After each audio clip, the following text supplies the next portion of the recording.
Bonjour à toutes et à tous et bienvenue dans votre magazine Curiosité. Cette semaine, nous prenons la direction du musée Unterlinden pour y découvrir l'objet du mois de mars. Panchika de Pape, directrice du musée et conservateur en chef en charge des collections d'art ancien, nous présente une sculpture de Vierge à l'enfant réalisée à Bâle autour de 1500.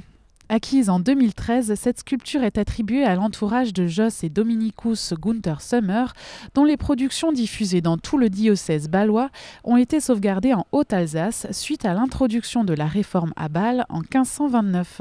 Vers 1900, une grande personnalité colmarienne réalisera la polychromie de cette sculpture, Théophile Clem.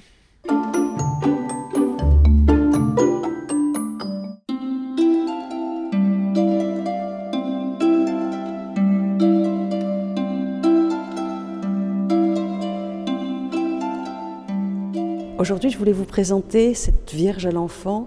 Pour la télévision, j'ai ouvert la vitrine parce que c'est vrai que ces sculptures avec une polychromie sont relativement fragiles et du coup elles sont présentées à l'intérieur de vitrines pour protéger la polychromie, pour pas qu'elle puisse se détacher tout simplement, parce qu'avec la poussière, l'air de rien, il suffit d'une micro-lacune pour que la poussière passe dessous. Donc pour des soucis de conservation, on les laisse dans les vitrines, mais pour la télévision, on va les ouvrir pour vous montrer en fait ce petit joyau de sculpture.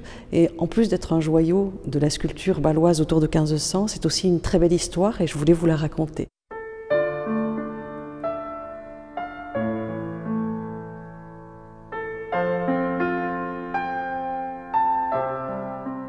Un jour, tout simplement, j'ai reçu un coup de téléphone d'une personne qui m'appelait. Elle habite en Alsace et elle me disait qu'elle avait une sculpture chez elle. Si je voulais bien venir la voir, j'étais chez elle et je suis tombée sur cette œuvre-là.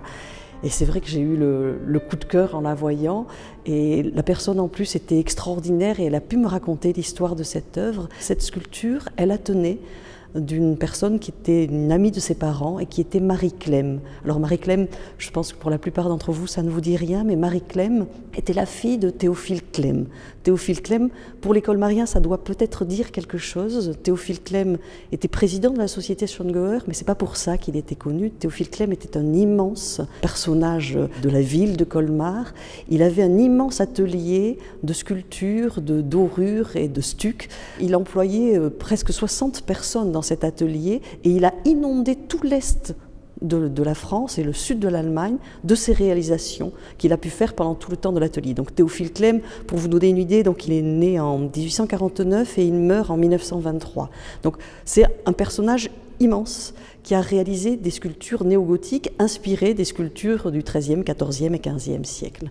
Et Monsieur Clem avait des collections de sculptures anciennes et il s'inspirait de ces sculptures anciennes pour faire des réalisations. Les collections, je pense, sont passées à sa fille et sa fille, Marie Clem, avait déjà donné en 1926 deux sculptures qui sont déjà au musée, qui sont un Saint-Évêque et un Saint-Érasme. Et cette sculpture-là, Marie Clem l'offre aux parents de la dame qui la propose au musée. C'était pas une donation, mais elle proposait de la vendre au musée. Et c'était une époque au musée où nous étions en plein début des travaux, donc c'était très difficile, nous n'avions pas prévu de budget d'acquisition.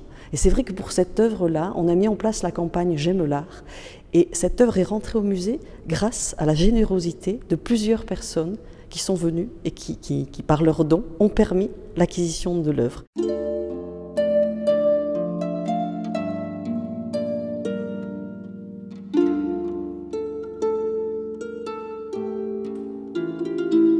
Quand vous la regardez, vous vous dites, c'est la Vierge avec l'enfant Jésus qu'elle tient alors qu'elle est assise sur ses genoux.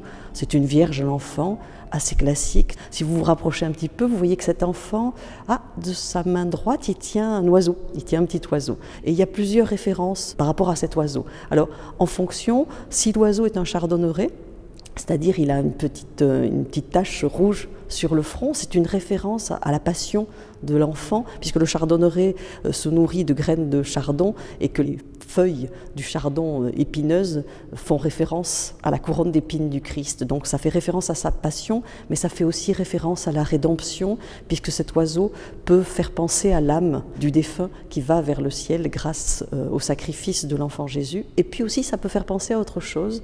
On sait que dans un des évangiles apocryphes, l'enfant, le petit enfant Jésus, lorsqu'il est enfant, pour un peu frimer, entre guillemets, avec ses amis, s'amuse avec de l'argile à sculpter des petits passereaux et après avoir fini ces petits oiseaux, il leur donne vie, il les jette dans les airs et ces oiseaux d'argile se mettent à voler. Donc on ne sait pas exactement quelle est la référence par rapport à cet oiseau, mais toujours est-il que c'est vraiment un symbole très souvent associé à l'enfant Jésus. Donc une vierge à l'enfant, et ça semble assez naturel de voir des vierges à l'enfant, sachant que la dévotion à la Vierge est très très importante. Mais si on regarde de plus près, en fait déjà, on se rend compte que le trône de cette Vierge, il est un petit peu bizarre.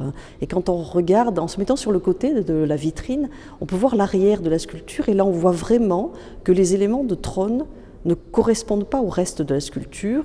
Ils sont d'une essence différente. Bon, ça c'est difficile à voir à l'œil nu comme ça, mais le trône est en résineux alors que la sculpture elle-même est en tilleul.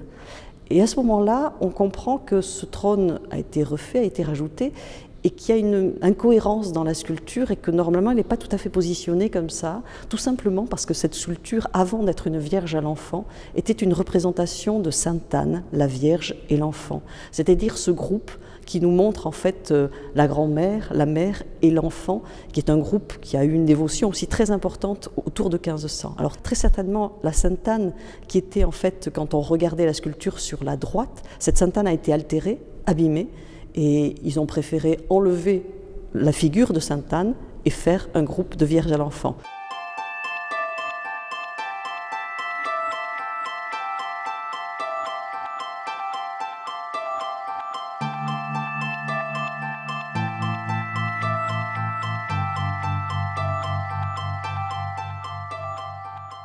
En plus de cette iconographie qui en cache une autre, il faut bien regarder aussi la polychromie de cette œuvre, parce que là aussi elle en cache une autre, même plusieurs autres. Quand vous regardez ce traitement avec ces fleurs de lys, ces couleurs un peu irisées, ces verts, ces violets, ne sont pas des couleurs qu'on voit dans la sculpture autour de 1500, où on voit des couleurs bien franches, on voit du vert, du rouge, du bleu.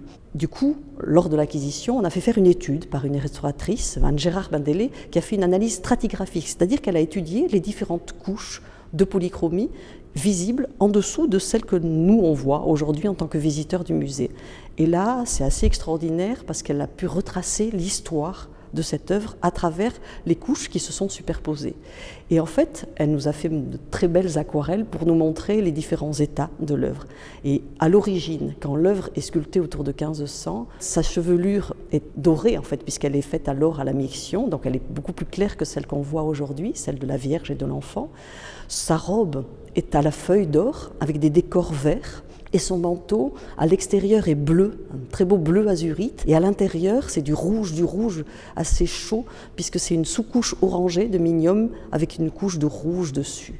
Donc c'était beaucoup plus éclatant comme couleur. Et en travaillant sur ces stratigraphies, elle a trouvé que cette couche originale avait été masquée par d'autres interventions qui sont venues se rajouter après. Donc c'est amusant parce qu'on voit après que finalement on garde à peu près les mêmes couleurs, juste l'or de la robe a des décors différents, le rouge est plus froid puisqu'il y a une sous-couche de feuilles d'argent avec du rouge qui est beaucoup plus froid, mais ça garde à peu près les mêmes tonalités.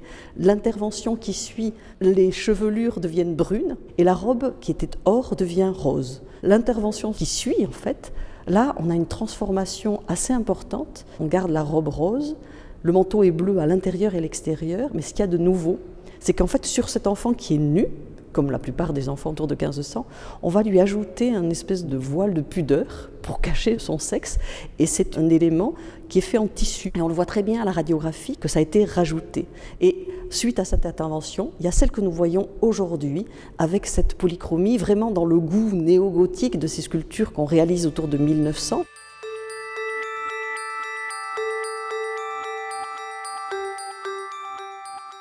En regardant le traitement du visage avec ce nez très fin, tout droit, ses yeux un peu baissés, le traitement des plis où il y a à la fois des choses un peu raides et puis d'autres beaucoup plus souples, on a pu attribuer cette sculpture à un atelier bâlois bien spécifique, qui est l'atelier tenu par un père et son fils, Jos et Dominicus Gunterzumer, qui travaillaient à Bâle autour de 1500. Nous avions déjà une sculpture de cet atelier, qui est un Saint-Jacques, qui est présenté juste à côté, où on voit toujours ces petits yeux qui tombent, en fait, qui sont un peu abaissés. On retrouve les mêmes caractéristiques du style. Et ça, c'est intéressant puisque dans la salle du musée où cette œuvre est présentée, on a d'autres œuvres de ces grands ateliers de sculpture à Bâle. Et c'est une richesse pour nous, puisque ces œuvres devaient venir certainement d'églises, on le sait pour certaines, d'églises ici dans le sud de l'Alsace. Et tout simplement, on avait été chercher le sculpteur le plus près, là où était le siège du diocèse, c'est-à-dire à Bâle. Donc c'est intéressant d'avoir cette salle où on voit toutes ces sculptures qui sont présentées.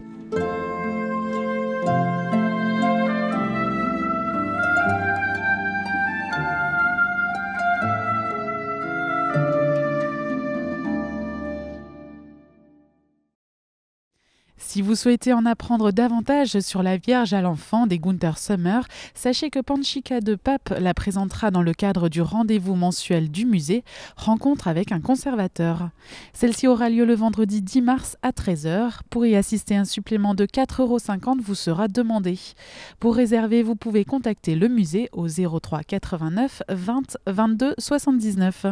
C'est ainsi que s'achève ce magazine Curiosité. Je vous donne rendez-vous la semaine prochaine pour découvrir la nouvelle exposition temporaire du musée d'histoire naturelle et d'ethnographie de Colmar.